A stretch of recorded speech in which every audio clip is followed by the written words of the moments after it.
સુરેન્દ્રનગર જિલ્લાના ધ્રાંગધ્રામાં લગ્ન અવસરમાં 300થી વધુ મહેમાનોના જમણવારમાં નાના મોટા 50થી વધુ વ્યક્તિઓને ફૂડ પોઈઝનિંગ થતાં આરોગ્ય તંત્રમાં દોડધામ મચી જવા પામી। સુરેન્દ્રનગર જિલ્લાના ધ્રાંગધ્રામાં લગ્ન પ્રસંગમાં ભોજન લીધા બાદ નાના મોટા 50થી વધુ લોકોને ખોરાકી ઝેરની અસર થતાં તાત્કાલિક સારવાર અર્થે હોસ્પિટલ ખસેડાયા હતા। ત્યારે શહેરના પુનિતનગરના જોરાસર વિસ્તારમાં લગ્ન સમારોહમાં ભોજન લીધા બાદ 50થી વધુ લોકોને એકાએક ઝાડા ઉલટી થવા લાગ્યા હતા, જેમાંથી 20 લોકોને સારવાર માટે ધ્રાંગધ્રા હોસ્પિટલ ખસેડાયા હતા, તો 8 લોકોને સારવાર માટે હળવદની હોસ્પિટલ ખાતે ખસેડાયા હતા, તેમજ અન્ય વ્યક્તિઓને સુરેન્દ્રનગર હોસ્પિટલ ખાતે ખસેડ્યા હોવાની માહિતી મળી રહી છે।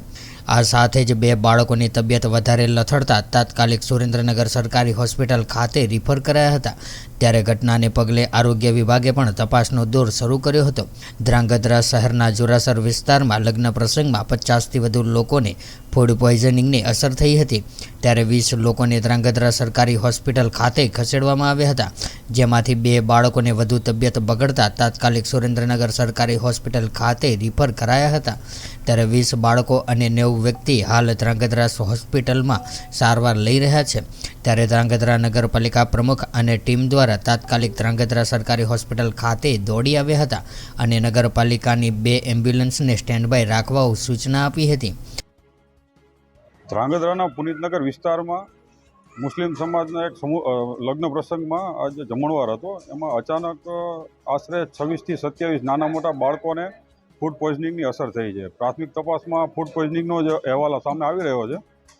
એના ભાગરૂપે આજે નગરપાલિકાને ખબર પડતા અમારી ટીમ સ્ટેન્ડ બાય છે અને અમારા વાહનો 108 સરકારી હોસ્પિટલની, પ્રાઇવેટ વાહનો અને અમારી નગરપાલિકાની એમ્બ્યુલન્સ સ્ટેન્ડ બાય છે અને અમે એમને ખાસ કહેવા આવ્યા છીએ કે ભાઈ અમારી કોઈ પણ જરૂરિયાત અમે ખડે પગે ઊભા છીએ આપના માટે।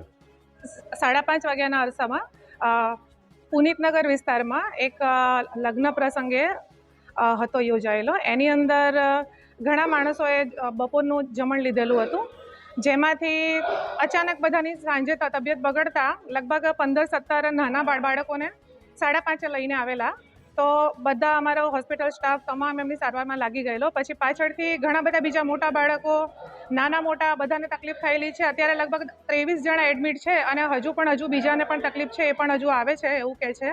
પણ અમારો તમામ hospital staff, nursing staff, doctor staff હાજર છે અને બધાની સારવાર થઈ રહેલી છે। એક બાળકની તબિયત થોડી ખરાબ લાગતા એમને રિફર કરેલું છે સુરેન્દ્રનગર।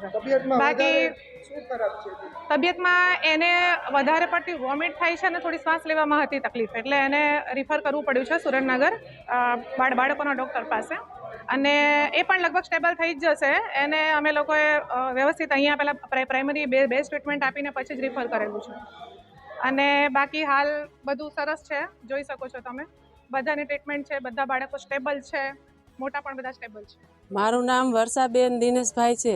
હું કુંભારપરા વિસ્તારમાં રહું છું, ધ્રાંગધ્રા શહેરમાં, નકલંગ મંદિરની પાછળ। અમારા ઘરે શ્રીમતનો પ્રસંગ હતો, ત્યાં 300 માણાનું રસોડું હતું, રસોઈ બનાવી હતી। એમાં 30થી 35 જણા નાના બાળકોને વોમિટ થયું અને 20થી 30 જણાને મોટાને વોમિટ થયું। એમાં ખાનગી હોસ્પિટલમાં ખસેડવામાં આવ્યા। અત્યારે સરકારી હોસ્પિટલ ધ્રાંગધ્રા ખાતે ટોટલ અંદાજે 26 જેટલા લોકોને અત્યારે તાત્કાલિક ફૂડ પોઈઝનિંગની અસર થતાં સરકારી હોસ્પિટલ ધ્રાંગધ્રા ખાતે લાવવામાં આવેલા છે, જેમાંથી 20 જેટલા બાળકો છે અને 6 જેટલા મોટા વ્યક્તિઓ છે। અત્યારે મોટાભાગના લોકોની તબિયતને સારી છે, જેમાં એક બાળકની થોડી વધારે ગંભીર અસર થતાં અમે એને હાયર સેન્ટર ઉપર રિફર કરેલું છે। બાકી બધા લોકોને અત્યારે સારવાર અમારા મેડિકલ ઓફિસર દ્વારા, અમારા પીડિયાટ્રિક ડૉક્ટર દ્વારા અને ઉપરાંત નર્સિંગ સ્ટાફ તેમજ ક્લાસ પરના બધા તમામ સ્ટાફ, જેટલા ઇમરજન્સી ઉપર થાય બધા સ્ટાફ હાજર રહી અને અમારાથી થતા પ્રયત્નો કરેલા છે। 25 લોકોની તબિયત હાલ કેવી છે સાહેબ? અત્યારે તબિયત સારી છે અને અમે કન્ટિન્યુઅસ એનો રિવ્યૂ લઈ રહ્યા છીએ કે જેથી કરીને એમની તબિયતમાં કંઈ પણ જેમને જરૂરિયાત હોય એ મુજબની સારવાર અમે આપીએ છીએ। અને તકલીફમાં વોમિટિંગ સિવાય બીજી કોઈ તકલીફ? નાના કોઈ લોકોને પેટમાં દુખાવો કે એવું કંઈ તકલીફ થાય છે અત્યારે, કે બીજું કંઈ તકલીફ થાય તો એને પ્રમાણે અમે એને સારવાર અત્યારે ચાલુ છે।